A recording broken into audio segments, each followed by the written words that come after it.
Good evening. I want to talk to you tonight about something I've never expected to have to talk about. Not in a primary, not in our own party, not in a race for a seat in the state legislature where the work is local and the stakes are personal and the voters are our neighbors. I want to talk to you tonight about what it means to ask for someone's vote. In my personal opinion, when a person files to run for an office in this state, they walk into the Clark County Election Department, they sign a piece of paper, they pay for the filing fee, and they make a promise. Now, the promise, it isn't written on the form. The promise is implied by the act itself. The promise is this: I'm asking you to trust me with a piece of your government. In exchange, I will stand in front of you and I will answer for what I believe. That promise is older than this state. It's older than this country. It goes back to the public square, to the town meeting, to the founding idea that a free people deserve to see their representatives face to face, to question them, to challenge them, to weigh them. The man running against me in this Republican primary will not honor that promise. I have asked him privately and respectfully to debate. I met him in person at a foster care advocacy event, and we shook hands. He told me he was open to a debate. He then gave me his phone number, and over 10 days ago, I texted him to set it up, and the next morning he wrote me back, and these were his words: "As far as a debate, unfortunately, I don't make those decisions." Now, I want to sit with that sentence for a moment, because I think it tells us something important about the state of our politics. A candidate for public office told another candidate in writing that he doesn't make decisions about whether to face his opponent.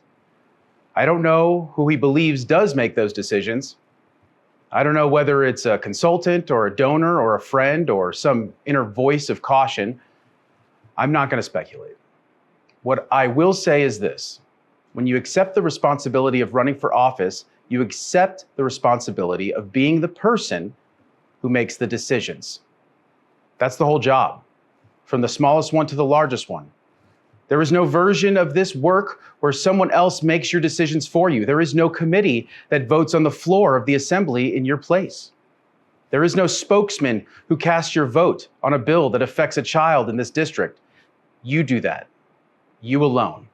And if you cannot decide whether to stand on a stage with a person running against you in your own party, then I have to ask gently and seriously, what decisions are you prepared to make? I do not raise this to embarrass him. I raise it because the voters of this district are entitled to know.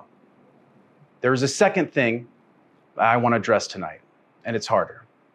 My opponent has spent the last several days on social media drawing attention to a post I made about the death penalty. He has put my words in a red box. He has asked his followers whether his comments, like mine, represent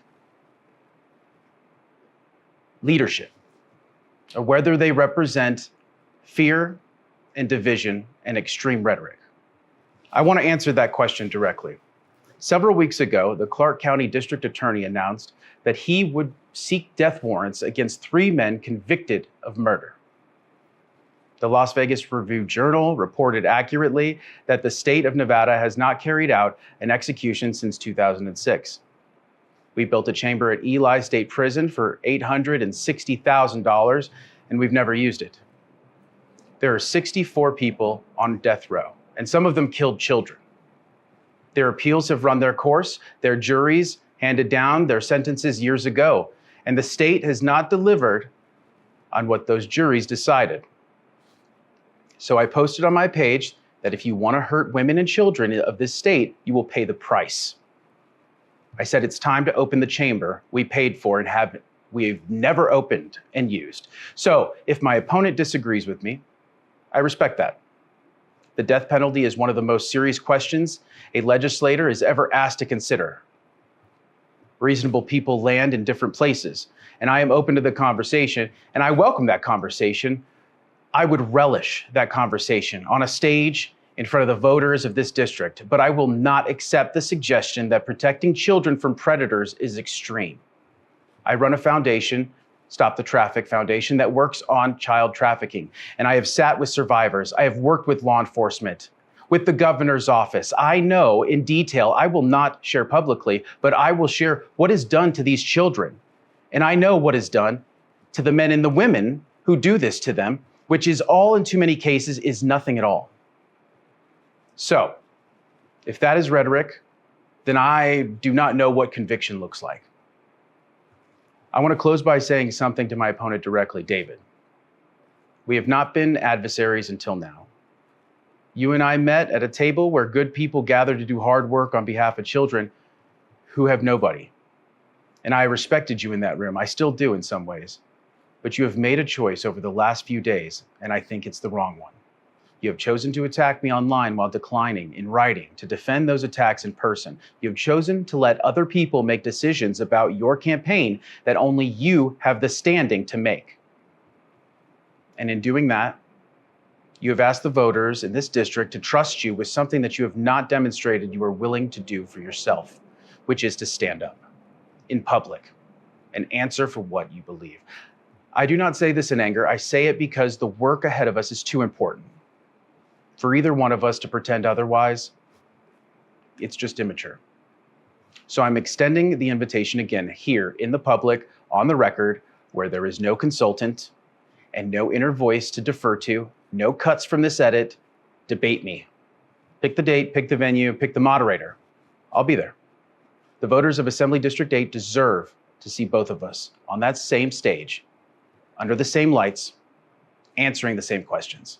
I'm Joseph Charafi, and I'm running for Nevada State Assembly, District 8, because I believe that this district deserves a representative who is willing to be seen and to be questioned and to be wrong sometimes and to be honest about it when he is. I believe a representative is a servant of the people who sent him, and a servant does not hide from the people he serves. The primary is on June 9th, and I will be on a debate stage between now and then. The only question is whether my opponent will be there with me. Thank you, Nevada, and good night.